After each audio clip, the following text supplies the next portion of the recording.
Great. If everyone can accept the notice that this Zoom call will be accepted, we're going to get started. Awesome. Well, thank you everyone for joining. Welcome. We're excited for this 90-minute webinar this evening. We hope that this webinar will give Tegaru organizations and other organizations that have joined us this evening and community leaders guidance on writing proposals for federal and foundational grants to implement projects abroad, whether that be in Tigray, Sudan, or any place abroad of your interest. By learning from the experiences of our guest, Duke Burbridge, participants will gain valuable knowledge to secure external funding and strengthen their organizations. The workshop will be recorded and shared on the Tigray Communities Forum YouTube page, so you can find this recording later. My name is Aziza Mustefa, and I'm the current treasurer for the Tigray Communities Forum of North America.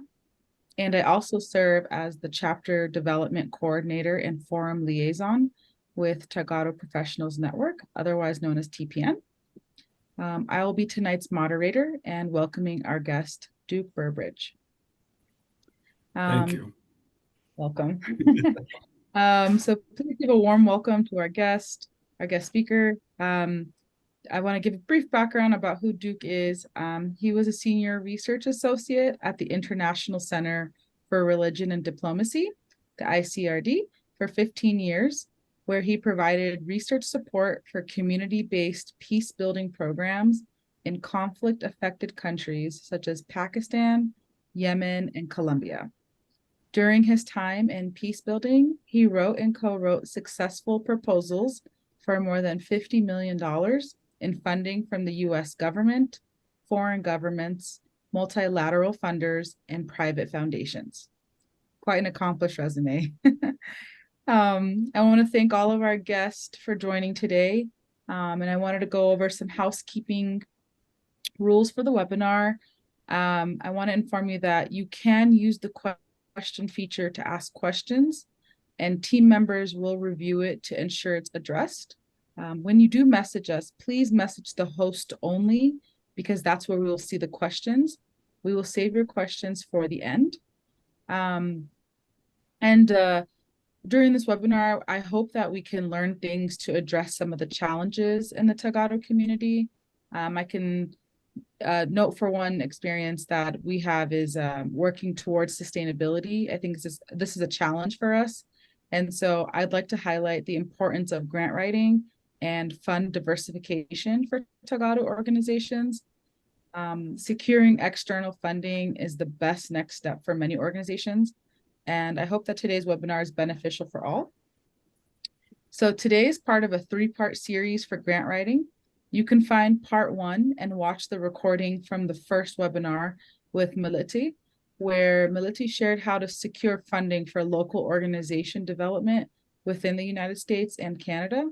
So please visit our forum YouTube page to find that video. Tonight is part 2, and we have a lot of content to get through, and we won't be able to finish all of it tonight. There will be a part 3 tomorrow at 8 p.m. Eastern to complete this workshop. Please take advantage of this opportunity tonight to elevate your grant writing skills and make a global impact. Duke will be presenting various options and has graciously offered to hold a smaller committee for organizations willing and interested in writing proposals.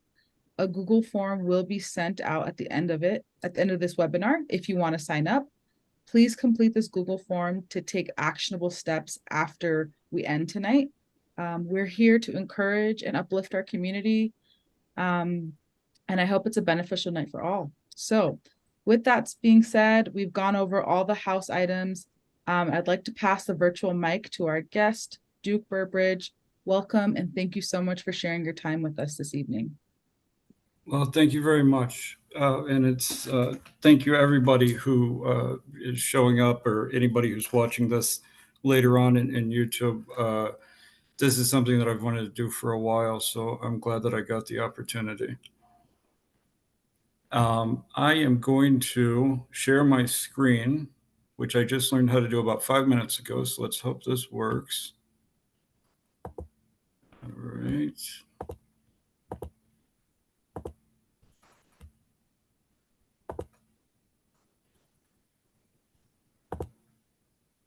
How does that look? It looks great. We can see your screen. Great. All right, so let's sort of just jump into it. This presentation, this workshop is going to be about fundraising through grants for projects. Now, there's a big difference between project funding and operational funding. Operational funding is sort of like an investment in your organization, where project funding is basically buying your product. So it's important to keep those distinctions in mind.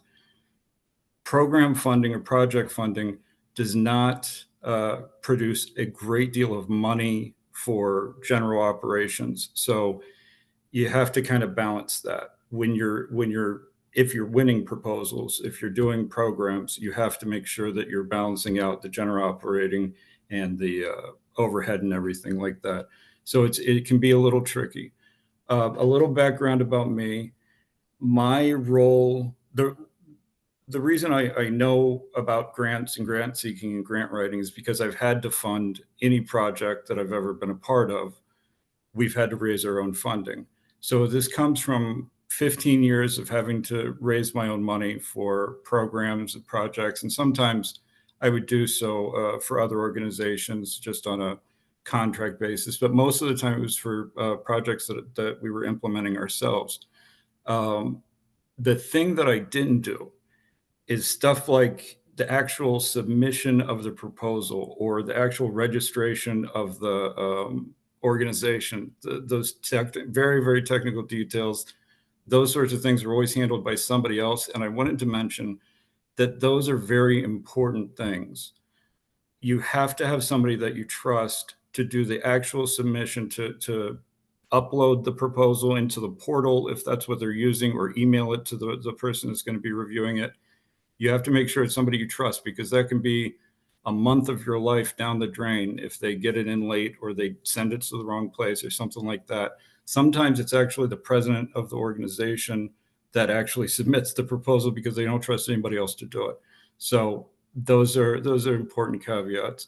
Also, my background is in peace building. It's not necessarily in humanitarian or development, but there's a huge overlap, unfortunately, due to the nature of conflict in the past 10 years or so, where it just doesn't go away. So it creates humanitarian disasters. So I have some experience in development just as it pertains to peace building, but my focus is usually elsewhere. So I'm just sharing what I know, what I've picked up along the way. So what to expect from this workshop. Will be part A, which is actually part B, I guess. This is the second one. And we're going to look at the fundamentals of grant seeking, looking at what you need to prepare to get a grant to be competitive, how to research grant opportunities, that's a big one, and how to apply for funding. We're going to look at government and foundation funding. The next part will be held tomorrow, where we're going to talk about designing and writing proposals and some of those more advanced concepts.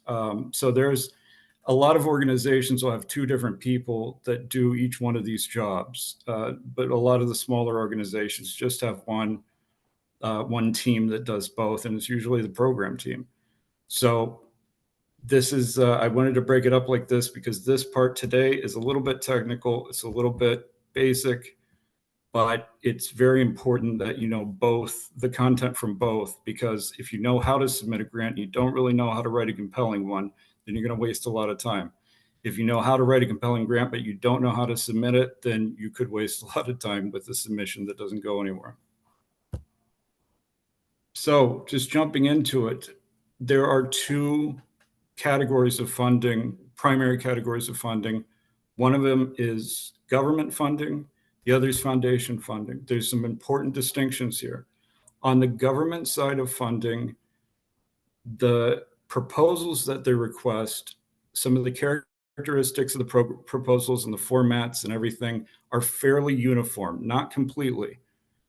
Every different bureau, every different agency will have a slightly different format that they want.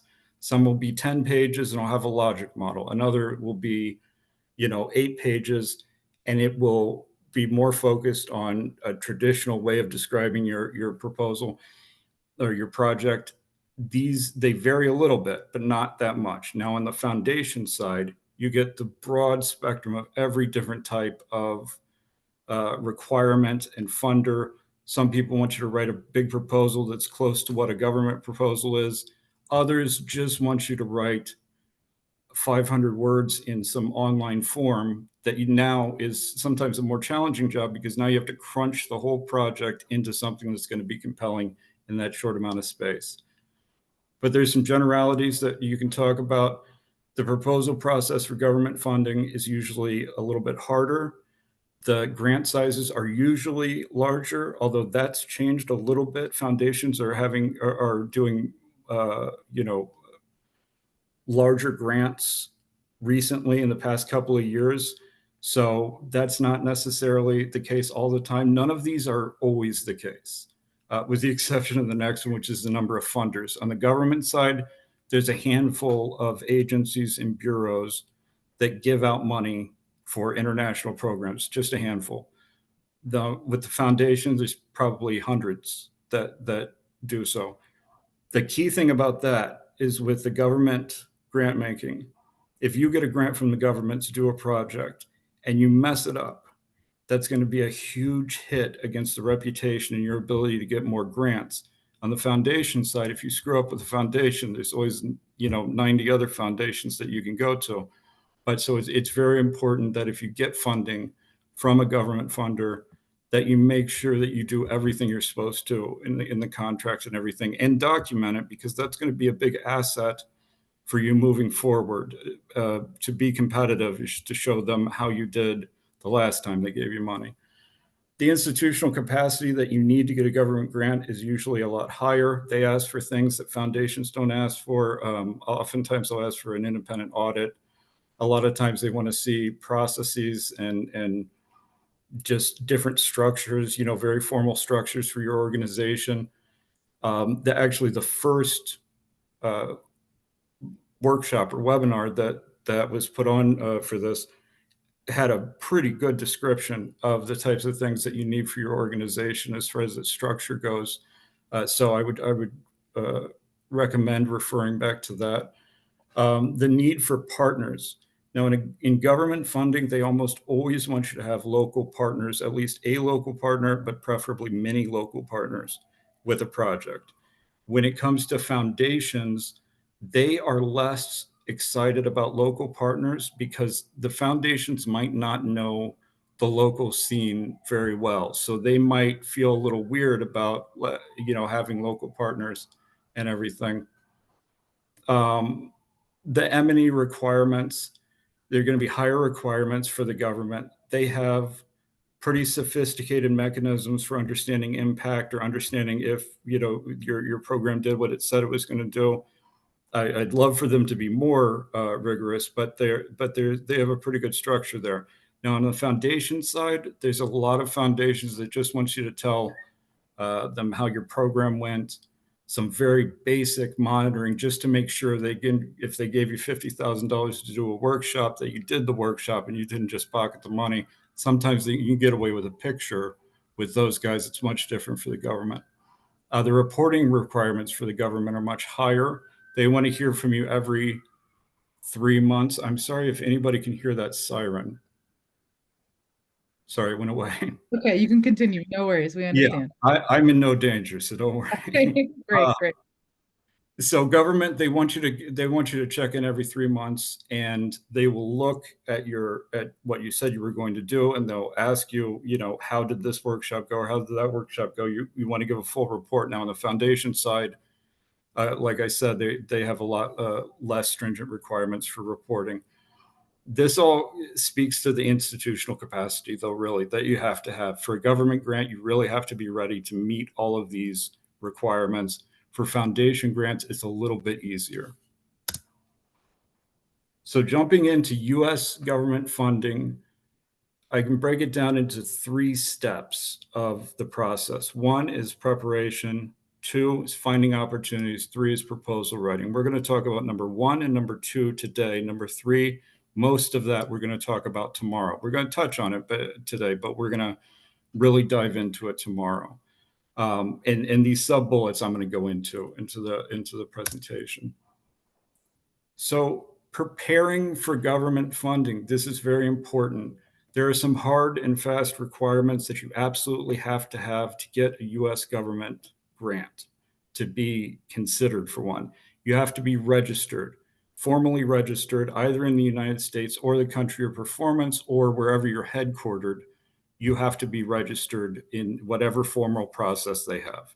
In the United States, it's a 501c3 registration. In other countries, it's different, but you absolutely have to be a formally registered organization. If you're not, and you have a great idea, you need to find a formally registered organization to host your idea. And if you can do the grant writing and find the opportunities, a lot of organizations will want to do that. For US government grants, you need to be registered in the SAM system. I don't even remember what SAM stands for, but it stands for the registration that you absolutely have to have. You'll get a copy of this presentation, or it'll be available for you to download. Click on that link, get yourself registered, and do so before you start looking for grants. The reason why is because once you find a grant, you'll look at the deadline, and there's a chance that you will not be able to get registered before that deadline hits. And in many cases, it cannot be pending. You have to actually have it already. So that's something to do before you go looking for grants. Now, institutional requirements that aren't so cut and dry. You want to have a track record of successful project implementation. I think I mentioned this a second ago. You want to be able to show the funder that you know how to take money and actually do the program, something similar to what you're proposing, whatever it may be. The best kind of history to have is that you've worked with the funder before. Not necessarily, it doesn't have to be the same, particular bureau that's funding you, but if it's some Department of State bureau, that you've done good things with Department of State money before. Not everybody has prior experience on that level. So if you've done foundation grants, if you've won foundation grants and you've implemented programs using foundation money, that would be probably the second most attractive background to have to be competitive. The third would be that you raised money through donations and you did a project with them. This is, it's not as attractive from a reviewer, a proposal reviewer standpoint, because you're not really beholden to anybody. If you raised it from donations, you don't have to, do reporting. You don't have to do M&E, but you can do it, and make sure you document all of it. Whenever you do a project that has a plan, that has an implementation, make sure you document it, because that's how you show funders that you're able to actually do the things that you say you're going to do in the proposal. History of funding and financial management. We talked about that a little bit just a second ago, but the financial management is important. You want to show that you have handled similar sums of money as what you're asking for. If you're asking for a $200,000 grant and $200,000 is more than your organization has ever seen, it's going to be very difficult for a reviewer to trust that you're going to be able to do the right thing with the money, that you are going to be able to handle it. US government grants are generally not designed to take you so far above your funding level where you're at right now. There are some programs, I think, that are incubators that actually specifically focus on organizations that don't have a history of getting big grants, but those would be specific programs. Most of the projects that the grant opportunities that I'm talking about, they don't want to do that. On occasion, they'll say that something is open for people who haven't had government funding before. That's usually the case with all of them, that they're open. But sometimes it'd be a little less competitive if you don't have a history of government funding. But these are things that you can overcome.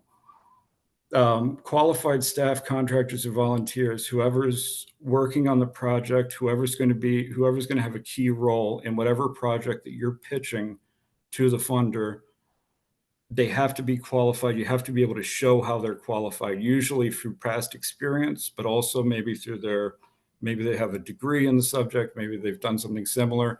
You just have to make sure that they're actually somebody that looks good on paper, that you can read their bio or you can read their resume, and that makes you think this person will be good for that job. And scrutinize what you're sending to the funder as far as because there'll be parts in the proposal where you're going to have to talk about who's going to be a part of it, who's going to have what role and responsibility. Look at it critically. Don't do anybody any favors by, making them feel good about their bio. Really, really scrutinize it and see, if I'm a stranger, would I trust this person to do this part of the project? So you have to have those going into it. Some of the soft requirements, things that are not as easy to define, is a network of local partners. You want to know what's happening on the ground before you go proposing projects, for two reasons. One is because you're going to need those partners in your project. You're going to want to have people on the ground, local organizations, as well as other organizations that are doing work that's similar to yours. You are going to want to make partners out of them if you can. The second reason why you want to have a strong network on the ground is because you will need to be able to show how your proposal, how your project will fit into what's already happening on the ground. If you say nobody's doing what I'm proposing right now, and they find one person that's doing what you're proposing, they're going to think that you don't know what's going on. And that's something that's hard to overcome as far as being competitive.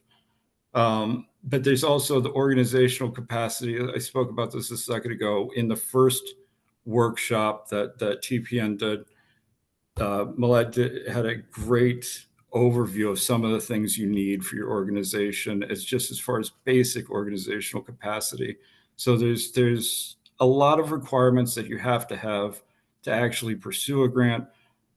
But to be honest, most of these you will already have, or they can be taken care of fairly quickly but you have to do it before you go looking for a grant. It's not to try to put all this stuff together and put a proposal together, particularly if you're working with local partners. You want to have established a little bit of trust there, some understanding, because a proposal writing process is very difficult with somebody that you don't know very well, because you're going to be passing a proposal back and forth to a local funder, or not a local funder, but a local partner.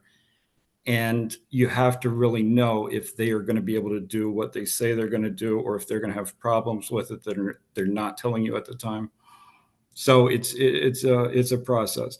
Now, these are all cross-cutting requirements. These are all what you need to get a grant, no matter what the grant is with the U.S. government.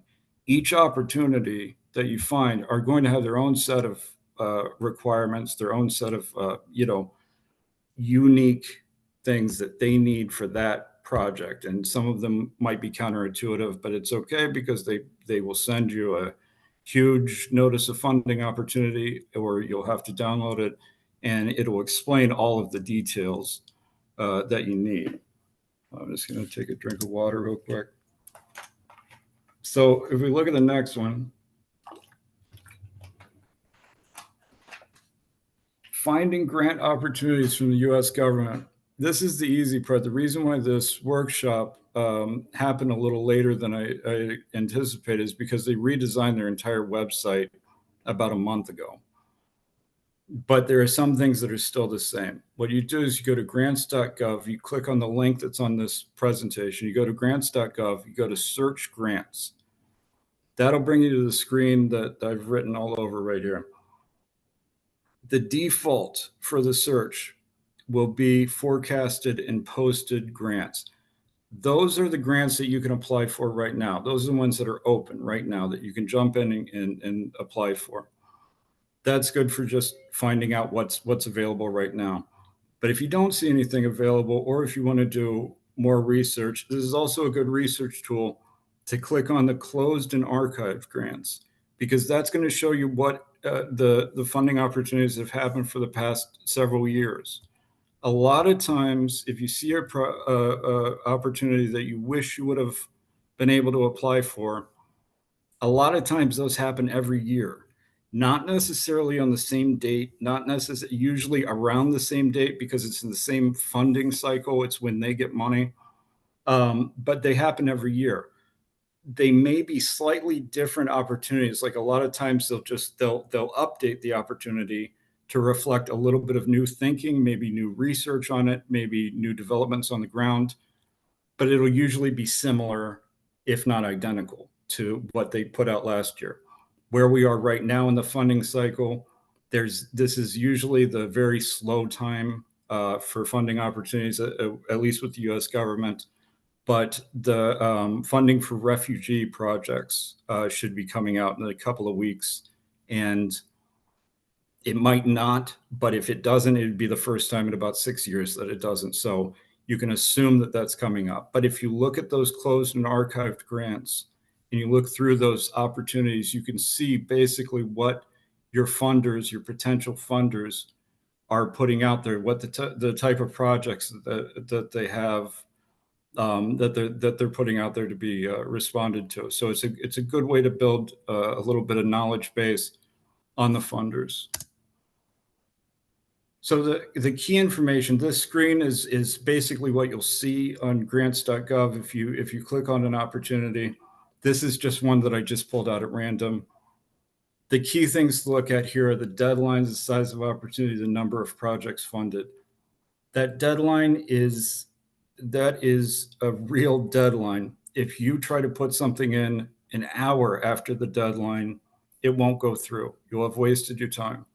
The size of the opportunity, where it says the floor and the ceiling, it means that the funding, the project that they're going to fund has to be larger than $500,000, but not more than $1 million. Now, you want to try to get as close to the high mark of that as you can, as far as, when you look back at the type of funding you've received, maybe even partnering with somebody to make a project bigger, because they want to give out the maximum, because they don't want to give the money back to Congress and stuff. It's something that you want to try to get to the high number. Don't try to go too low on it. If you look at this one, the number of awards is 15. That's a large number for an opportunity. A lot of times it'll be 3 or 2 or 1. You can look at that and you can see that you might have a better chance. You might be more competitive in this, because there might be more of an opportunity to get funding. Now, of course, it doesn't say how many people are going to apply. If 200 people apply, then you might have less of an opportunity. But it's important to see that this is they're not just looking for one wonderful project that's going to do everything they say they want to do. They're actually looking to fund a number of programs. So that would be important in that case. When we look at deadlines here, I talked about this for a moment before, but this is important. The issue date, the deadline for questions, and the NOFO closing date and time. NOFO means notice of funding opportunity. Now, the real key parts here, one is to make sure you know which time zone they're talking about, where the deadline is. You're going to say to yourself, when you go to start to write a grant, you're going to say, I'm going to get this in a week early, so I don't really have to worry about that. Now, I've said that about 1,000 times in my life, and every time it comes down to the wire. I don't know how I do it. It's something that your brain does. Maybe some of you are very proactive. You don't procrastinate. You will get it in a week early, but a lot of times it comes down to the wire. So make sure you know what time zone, and what time they want the deadline to be. Another important thing is the deadline for questions. I'm going to get into questions a little later, but this is the one mechanism that you can use to learn more about the funding opportunity. But be advised that these questions will be answered publicly a couple of days after that deadline ends. So any question that you give, make sure you don't put personal information or anything that you wouldn't want to see broadcast for everybody to see, because they're going to list your question. They're going to answer your question publicly. After that time, the deadline for questions, you are going to see possibly amendments to the NOFO, because somebody will raise a good point. They'll say, hey, this is, this doesn't make sense what you're asking us to do. And the funder will look at it and say, yeah, we screwed that up. So they will actually amend the opportunity. I'll get into that in a second. But another thing I wanted you to look at is the issue date. It's very important to find out how long this opportunity has been sitting there. If you're within the first week of the opportunity, then you don't have any competitors. You just have potential partners. Anybody you think would be more competitive than your organization, reach out to them and see if they want to partner. If you do partner with somebody, make sure you get a non-disclosure agreement so they don't run away with your idea and you can get it funded without you. But if you're in the first week, then you have a wide range of partners that you can choose from. If you are 1 week away from the deadline, on the other hand, if you're 1 or 2 weeks away from the deadline and you're still going to try to bang out a proposal in time, then you have to realize that a lot of the better partners that you think would be more attractive to the funder or be more helpful for your project, a lot of them may have already teamed up with somebody. So you kind of have to lower your criteria for who's going to be a good partner in that if if you only have a couple of weeks. So also, I have a lot of stuff written on this proposal that I might not cover in detail, but like I said, you'll be able to download the proposal, so you'll be able to read some of that. It's just a little bit of a reference here.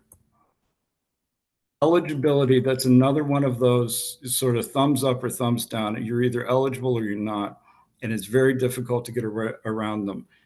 The example on the top there is almost completely open. There's no restrictions. Even for-profit organizations, I think, yeah, even for-profit organizations could go for this grant. That's usually not allowed, but it is in this case. The one at the bottom there is a very restricted opportunity. Only local organizations can apply. And when they say only local organizations can apply, they mean that if you're an international organization, if you're in the United States, you want to apply, you have to be a subcontractor to a local organization. And you have to ask, because every opportunity is different. Sometimes they just don't want you involved at all. Sometimes they'll only let you be involved for 20% of the budget.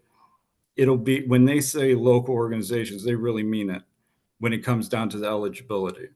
So that's something that sort of you really have to take a look at, because all of these things can make it so that you have a 0% chance of winning a grant. And so you have to catch those before you spend 2 weeks writing a grant.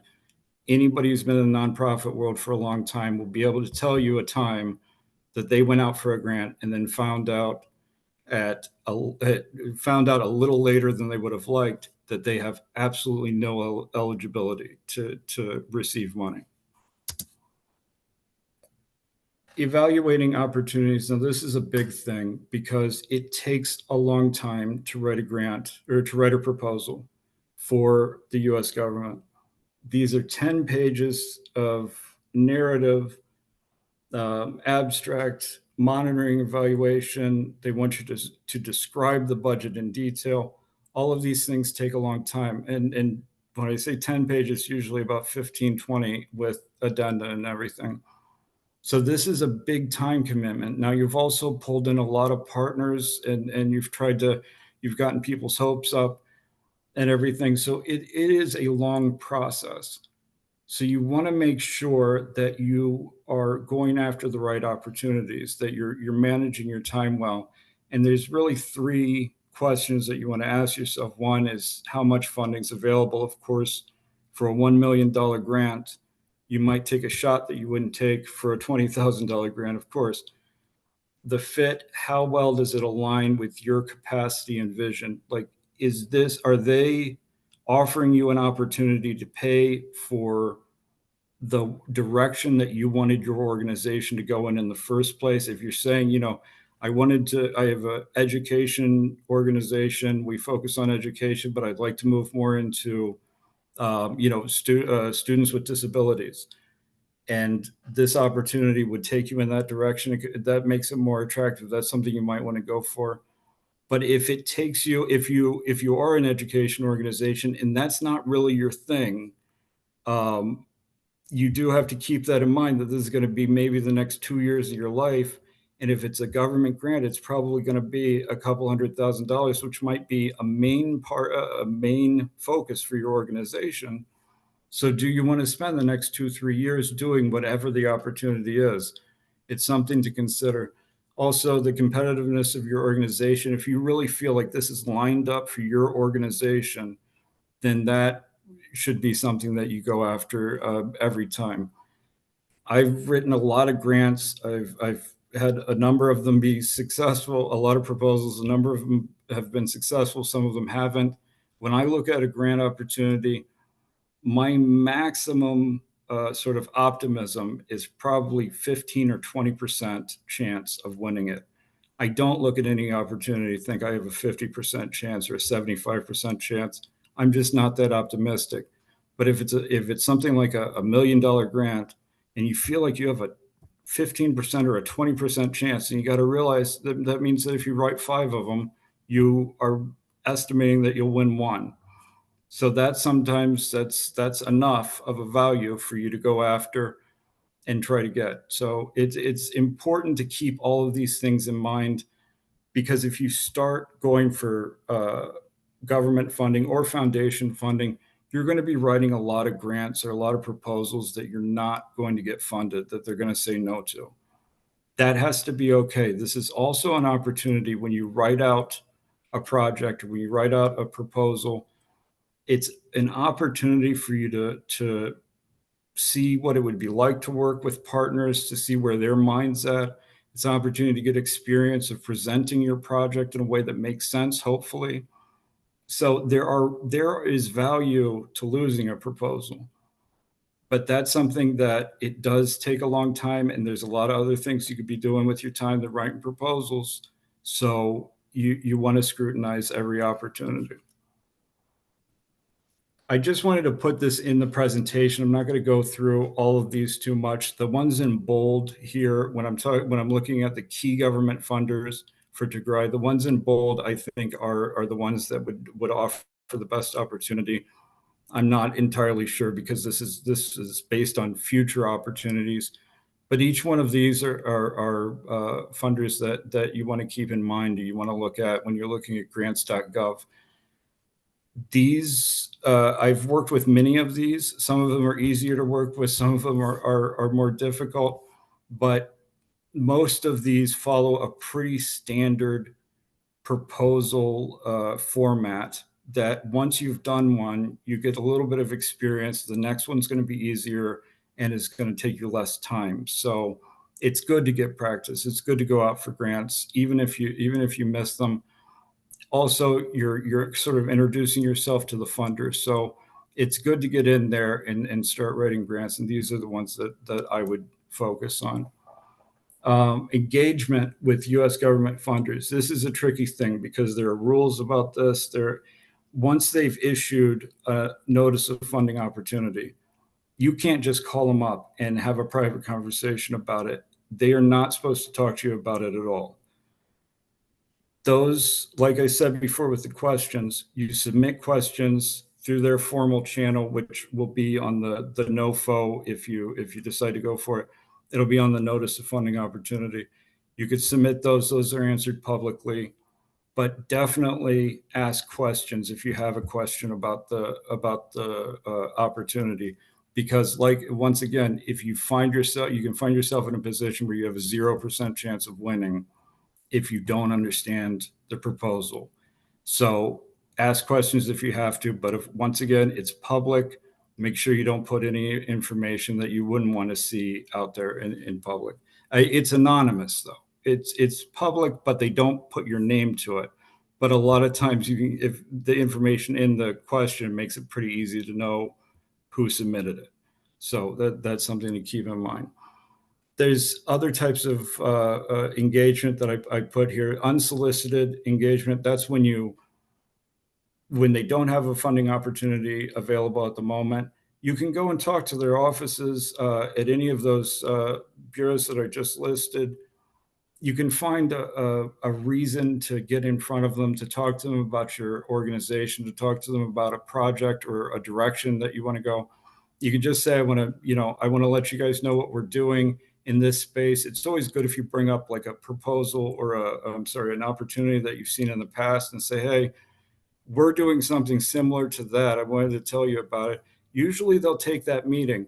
The important thing is not to ask for funding in that meeting, because that is not what that meeting's about. If you go through an hour of describing your organization and they're getting a good feeling about your organization, and then you ask them for money, they're going to think, wow, this is one big long commercial. I thought we were actually talking about work. That can be a difficult thing to know exactly when money's going to happen. But with the US government, if they are going to set aside money, there is some funding that happens that just basically them setting aside money, discretionary money that they could use to do something. They will initiate that sort of thing. If you're a nonprofit, they know you want money. You don't have to remind them. Solicited engagement, now that's a different thing. RFIs come out, they look very much like grant opportunities, but they don't have any money associated with them.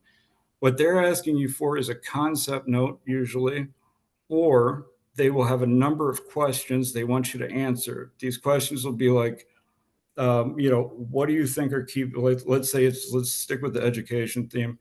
What do you think is keeping kids out of school? What do you think the obstacles are for kids to stay in school? What do you think are some ways to approach them? And you'll just write answers to those questions. And that's important because you're getting your ideas in your organization in their head. When they go to write a funding opportunity, when they go to put one together, they're going to consider that feedback. That's the reason they have these, is so that they consider the feedback of what's out there. The other type of RFI, when they're asking you to do concept notes, that can put you in a smaller pool of potential awardees. So where you would be competing with maybe 200 organizations before, if you do a concept note and they accept it and they say, okay, now we're going to issue a funding opportunity, then you're only competing with other people that they accepted the concept note from. So that can be a very valuable situation. However, that doesn't have money. They don't pay you for answering those questions. They don't pay you for writing the concept note. So you're not going to get money back from it, but you're going to get influence perhaps over the way they spend their money, the types of opportunities they send out there, and they're going to remember you when it comes time to evaluating proposals. The last one that I wanted to highlight is proposal feedback. Every time you write a proposal, I think without exception, I've never run into a time where you can't, but every time you write a proposal for the government and they say no, you can ask them for their feedback on why they said no. Now, when they give it to you, it's usually over the phone or something. Take notes. Don't be argumentative, because the decision's already made. There's nothing to be gained by arguing. Sometimes they will say something that just blows your mind. I had one program that was about a consortium that was going to have 30 different organizations, and it was the most expansive one I've ever been a part of. They didn't fund it, and when we asked why, they said you didn't have enough partners. And instead of saying, are you nuts? That's what the whole thing was about. You have to say, what made you believe that we didn't have enough partners, or what could we have improved there? But always get the feedback, no matter how ridiculous it is. Sometimes it's very valuable. Sometimes it's helpful for your project, and integrate it into your next proposal if you're going to pitch to them again. It's something that not a lot of people do, because they're so disappointed they didn't get the grant that they don't ask why. But it is an opportunity that you really have to take advantage of. So here's RFI solicitations. I've talked about this a lot a second ago, so I'm just going to go through it quickly. But this is just an example of one. It's USAID Kenya for East Africa Social Behavior Change Activity. This is one of the ones that they wanted you to put a concept note together. You'll see where it has award ceiling and award floor. that doesn't actually mean they're giving out that money. That means that that's the type of project they want you to consider. They may issue a NOFO, they may issue funding for it, but that's not necessarily what's going to happen. Another thing to keep in mind is that if you are going to pursue a grant, if you see an opportunity and you're going to pursue it, you want to stay on top of it. You want to monitor the opportunity because they can change it. This is an example of a program where the stuff in they'll issue sometimes an amended NOFO where you will see they'll highlight in yellow things that have changed. You can see here that they've added something significant to this program that if you didn't see the amended opportunity, you probably wouldn't be able to write a compelling grant for them. So that's important. It's always important because sometimes they'll change the deadline. They'll never move the deadline up. Sometimes they'll push the deadline back a little bit. And these are things that you have to stay on top of, particularly if it's a large grant. There's just no way around that. So there are other sources of government funding, excuse me. The U.S. government, it's been my experience that the U.S. government gives out the most money as far as nonprofits. Now, that's not empirical. There may be other governments that do more, but there's the U.S. government gives out a lot. But other countries also give out money. Canada has their own funding, system. The EU does. Even the states within the EU have their own. The UK has their own funding thing. There's also multilateral funding where the UN, maybe other organizations, certainly within the UN. For the multilateral funding or for non-US government funding, you have to have the same kind of registration, but whatever their counterpart is or whatever their registration is. With like the UN, there's some that you can apply for. There's a few that I think you can actually apply for without having like some sort of consultative status, but they want you to go through their own system to check you out to make sure you fit the standard for what they want to give money to. With multilateral funding, almost always local organizations are favored, but there's a lot of government funding that's not U.S. government, that's from other government, where they really want to see like somebody from Canada winning a grant from Canada. In Europe, they usually don't favor U.S. organizations to do programs. But you can overcome some of the eligibility restrictions through partnerships. You can sort of meet their specifications, but it's a different competitive environment no matter what. In the different countries or in the multilateral arena, it's everything, changes the dynamics, and you just have to follow that. If you're a U.S. organization, though, grants.gov is your first choice. You have a better advantage there. Although in some with USAID, they're really trying to make a move towards local programming, but that doesn't show up in all of their funding opportunities. They like to talk about that a lot more than they actually like to put that into practice. So you still have options there. But I think that's for government funding. That about does it. Let's talk about foundation funding. Like I said, it's a huge variety of different formats, different processes that you might have to go through to get foundation funding. They're usually going to be easier than a U.S. government grant. This is why I focus more on the U.S. government grants, is because if you can write a grant, if you can write a proposal for the U.S. government, then you can write a foundation proposal. The same is not true on the other side of that. A lot of people can write a foundation proposal, but they don't know how to do a government proposal. So it's good to know how to do a government proposal. The types of foundation, you don't really have to pay that much attention to what type of foundation it is. It's just interesting information to have. A family foundation, this is something that everybody likes to talk about, family foundations, because they're easier, they give money easier, they have less strict guidelines and requirements. They have less strict, monitoring evaluation requirements and stuff.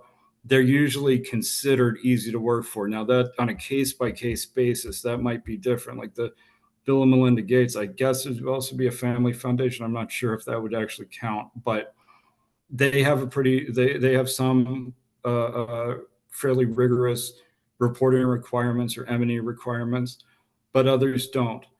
Corporate uh, foundations are a challenge because they like to give money usually where they have markets or where they have factories or facilities where they're interested. I know MasterCard Foundation does a lot of work in Ethiopia, but a lot of times they like to do work around what their product is. Like MasterCard, I know they give money for programs that connect people to financial services and stuff like that.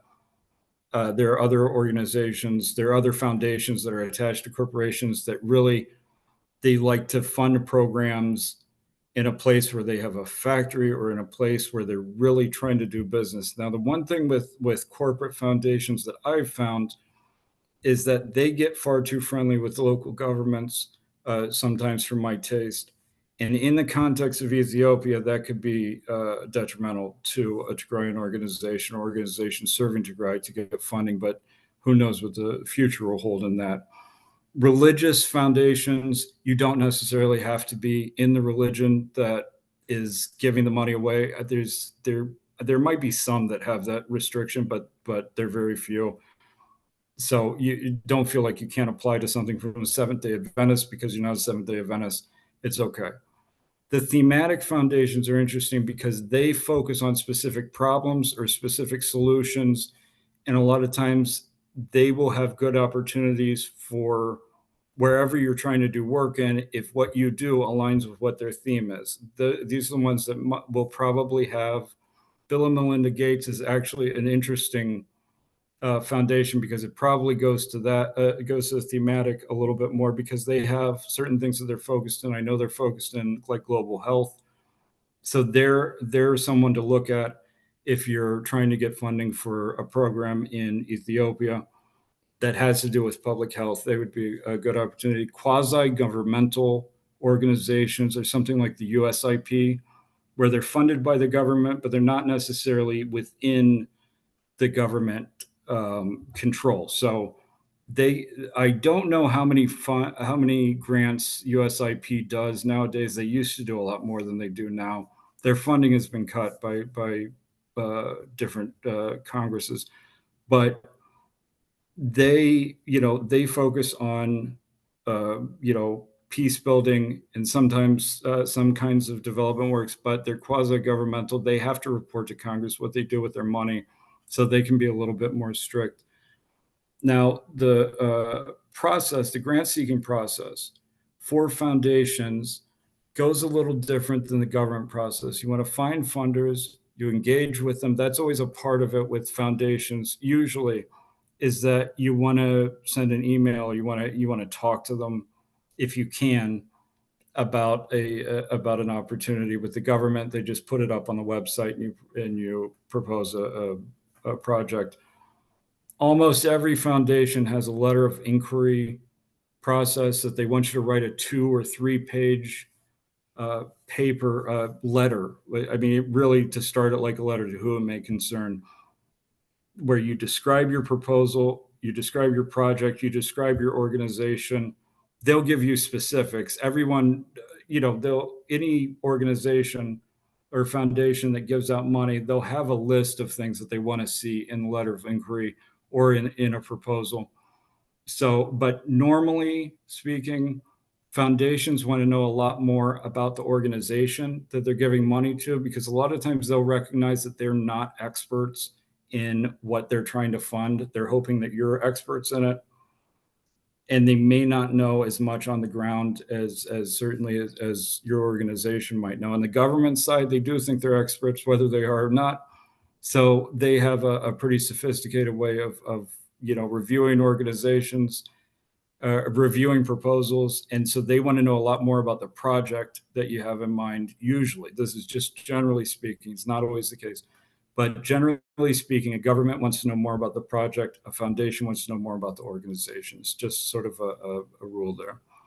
But of course, every foundation is different. and it follows the same sort of process. It's just a little different, different stops along the way. This is a list of funders, of top funders for Ethiopia. This is a list of, top funders in terms of international grants. Global giving is what they're calling it here. There's the link of it is right here in the proposal. In the last slide, I put resources in there. There's another list from DevEx that actually has the top 10. This is from 2019 is their last year. So this is a little bit dated, but it gives you an idea. If you look at Bill and Melinda Gates, they gave away a lot more money than number 2 and number 3 and number 4. Ford Foundation is always a good one to look at. It shows you the median grant amount.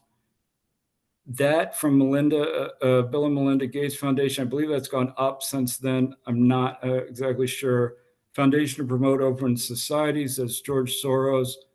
They do things with open societies. I mean, this is the thing, is that in some of these organizations, they'll say it up front what they're looking for. Democracy promotion is big for open societies, personal liberties, personal freedom, that sort of thing.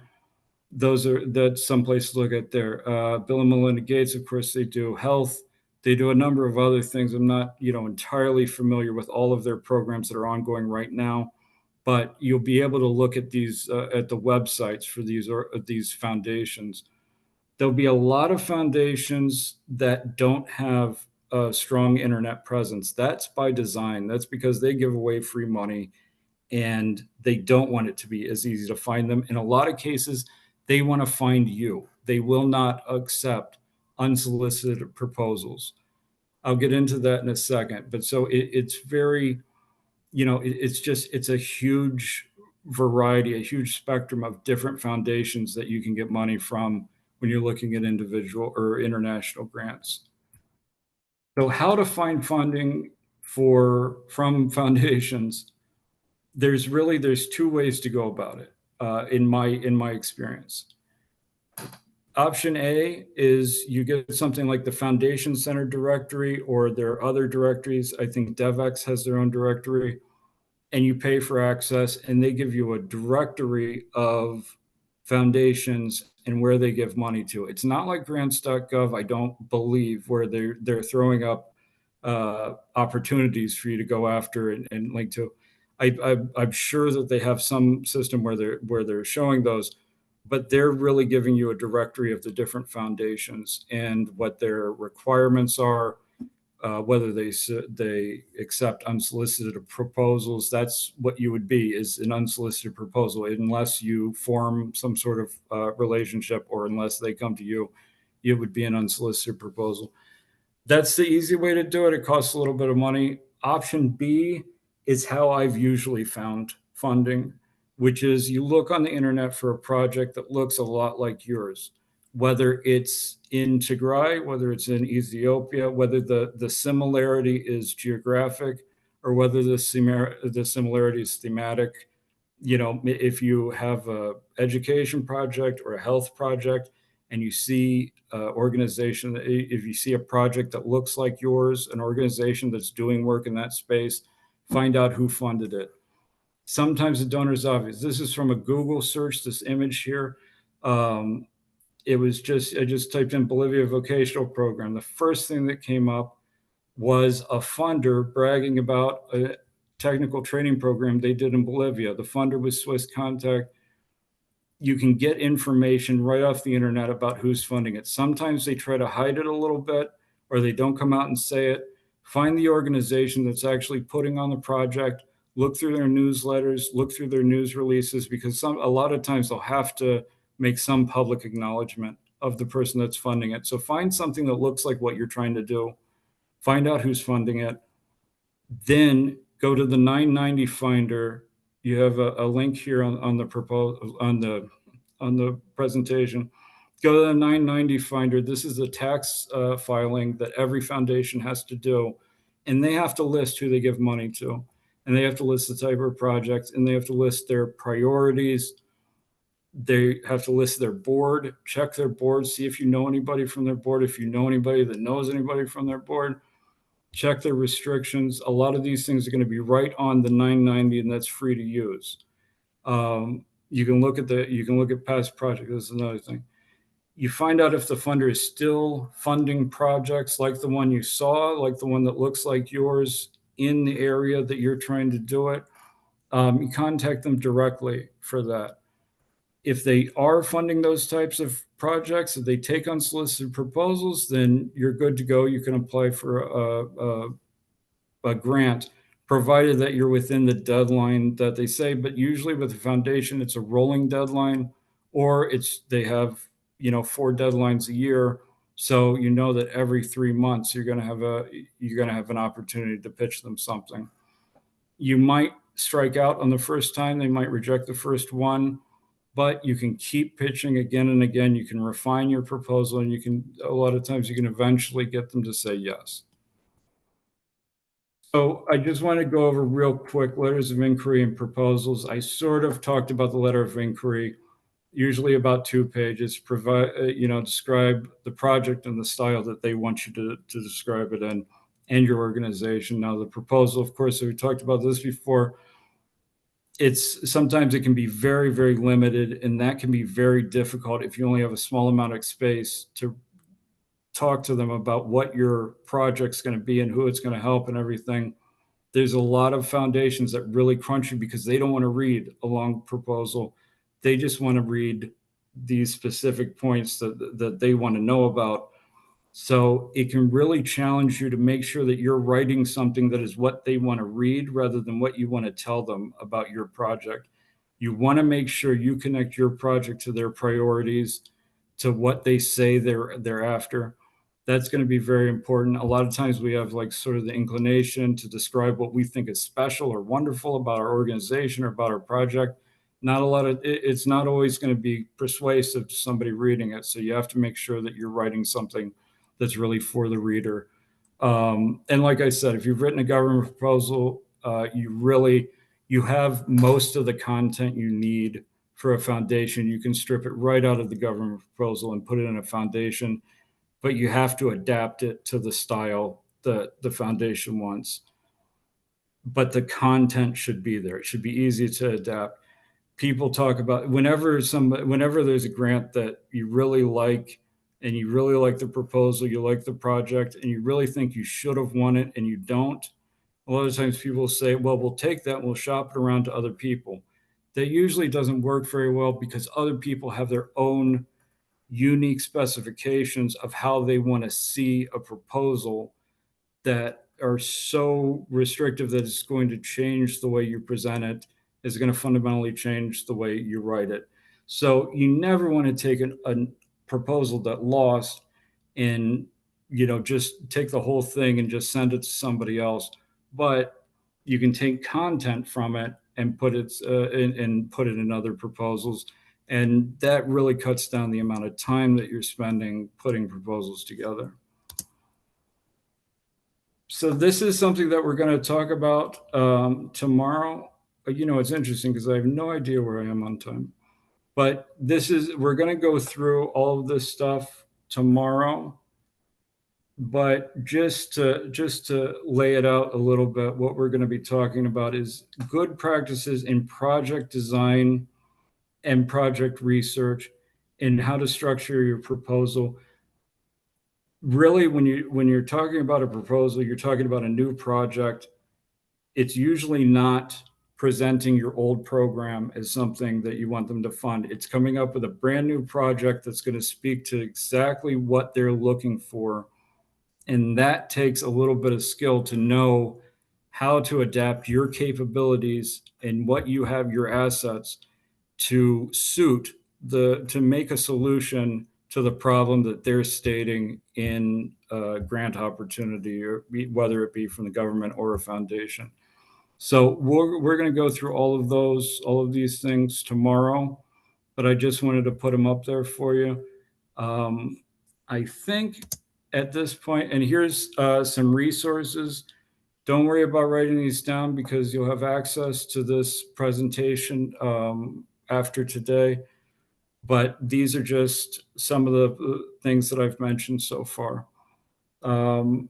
So I think that's about, Wonderful. and I hope that I'm on good time here. You Let me are. get, 9:09 p.m. look at that. Fantastic. Oh, this was great.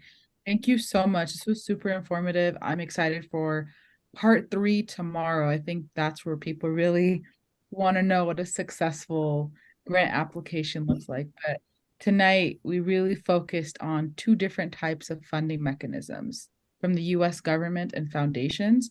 Um, we've got an incredible group here tonight who do great work here in the diaspora, in the United States, in Canada, and back home in Tigray.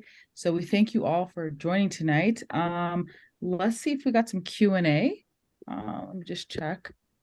I see one question. Was the first grant writing session in July? I believe it's in September, with Mileti, and the moderator was Walta. So it happened about 2-3 months ago. This is the second part, and then tomorrow will be the third. Now, let me see what other questions there are. Someone's asking, would love to see a template of a successful grant if Duke has one from the past. I'm wondering if that might be a better question to be answered tomorrow.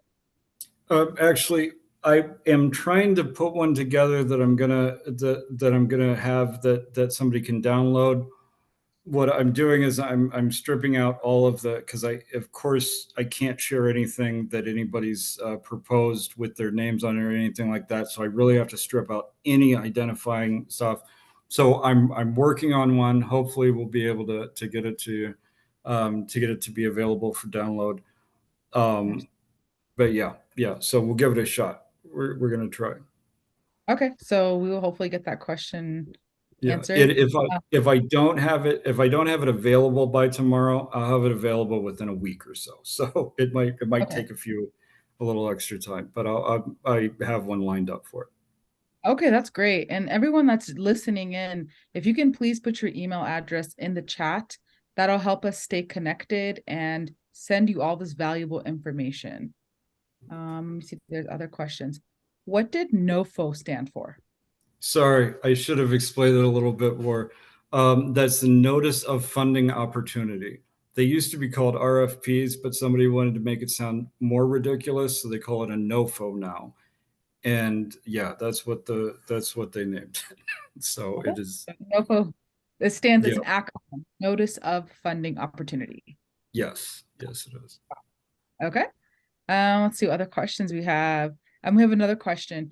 Do you have any knowledge of foundations that are interested in funding the media? Okay, I don't have that. It's something that I was going to be looking up. I know that the MacArthur Foundation does stuff in media, but Arthur? that it's a little bit easier to find the media who's funding media providers, because they are ones that really put it up front. They say, and this is courtesy of the John T. and Catherine MacArthur Foundation, or this is courtesy of this foundation.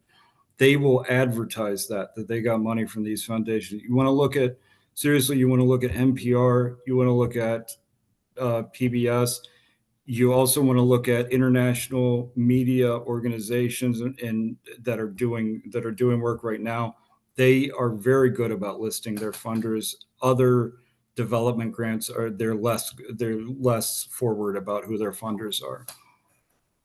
So the answer is yes, there is Yeah, funding for there is um, funding out there. I don't know the funders, the foundations right now, but that is something I was going to look at. Yeah. fantastic. That's great. Okay, we'll take one more question. There's another one here. Is there anyone you can recommend, a freelancer perhaps, who works as a grant writer? Well, it's interesting because I know people who do it not so well. I know people who do it very well, and they're usually attached to an organization. Um, but I tell you, the people that I know, if somebody wants to send me their email, I can give them some email addresses of people, or I can make an introduction for them. A Okay. lot of times they charge a lot of money. That's the Okay. thing, is that when I've done grants for contract when it's not for my organization, the organization I'm working for. When I do it as a contract, the amounts that the people are willing to pay and the people will charge is usually a lot. Nobody really credible works for, hey, if we get the money, then you can give me some. Nobody works on spec if they're a credible grant writer. It's just not really how it's done. But if somebody wants to send me an email, I can connect them to some people. Great. Great. Okay. No, thank you for the transparency. That's good to know. Let's see, we're getting some more emails in. Grateful for the workshop. Thank you. May God bless you. God That's God bless bless you. you. We also put in the Zoom link for part 1 that happened with Melite and Walta a couple months ago. So if you gave us our email address, we'll send you the link for tomorrow's last session, part 3. I think we learned a lot tonight. It was very helpful. I didn't even know that there were 2 different funding mechanisms, the US government and foundations. I didn't realize that. So I think that's Oh, a big sure. takeaway tonight. Yeah, and if I could just speak on something that you said in the beginning when you were talking about diversifying the streams of revenue or the streams of funding, that's so important right now for Tigray. The reason why I put this together really was because I've asked so many people for money for Tigrayan organizations that I wanted to put something together that talked about how they can get money from the government or foundations and everything. Because just rebuilding Tigray based on what the diaspora can afford to give or what you can round up in Tigray, which wouldn't be a lot of money. That's everybody's very generous and it's wonderful that they've given money, but it's not enough. We have to pull in money from the government. We have to pull in money from foundations. If they are giving money for health, we have to figure out how to make it so that they're giving money for health in Tigray, because the need is something that they're never going to be completely honest about how much need there is, because I think that a lot of people are not being completely upfront, particularly with USAID and these organizations. So it's something that you really have to be aggressive about. Be aggressive in getting money from foundations and governments. It's really important. And no, and it's not just to grow. Anywhere that you're trying to get money for, when you see that they're doing a grant that has a theme like health or education, figure out how that can be for Tigray. Even if you have to do something that is not necessarily what they were looking for, make it something that's compelling. And we need to get money in right now because I'm Couldn't tired of asking people for money. I know, I know. Thank you, Duke, for your commitment to our community. We appreciate it. Thank you everyone for joining tonight. You guys are all doing great work in your respective communities. We hope this was beneficial. Please join us again tomorrow night so that we can wrap up this series. Thank you so much. I hope everyone has a good night. I know it's late in the East Coast, so we will share everything via email. Thank you so much for sharing your email addresses. Good night, everyone. Absolutely. Good night, guys. Bye.